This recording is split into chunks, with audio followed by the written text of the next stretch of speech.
Жил-был сонечны зай у высокім-высокім небе. Ён дзіця самога сонца. Вось аднойчы мама яму і кажа: «Ляці на планету Зямля, пасябруй там з дзецьмі, а калі трэба, падмажы ім». Якую ж я змагу карысць прынесці?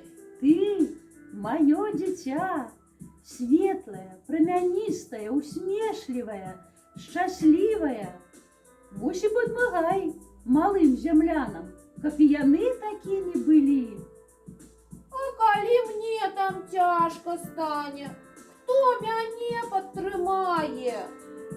Чула я, на зямлі ёсць сусветная хуткая дапамога.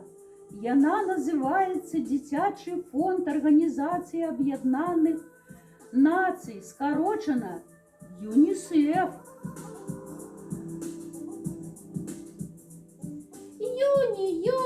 ЮНІСЕФ. О, хай і будзе ў цябе зямное імя. Юні, толькі ніколі не распускай нюні. Я Юні, дзіця сонечнай матулі. Сонца усміхнулася, сцешылася, што дзіця гатова выканаць яго просьбу і націснула на кнопку «Пуск».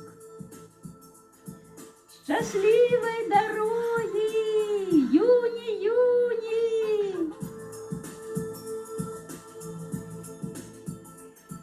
Сонечны зай выруліў на зорны шлях, а над зялёна-блакітнай зямлёй раскрыў парашут.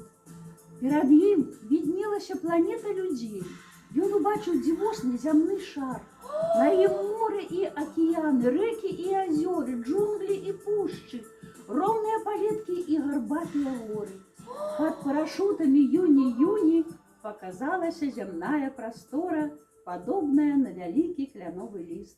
На ім бачны густыя лясы, багата стужак, рэк, а палеткі быццам засланы гасцявымі абрусамі. Мясціна гэта спадабалася сонечнаму заю, і ён шморгнуў за матузок, на якім было напісана «Спуск». Нябесны госць прызямліўся на ўскрайку густога лесу.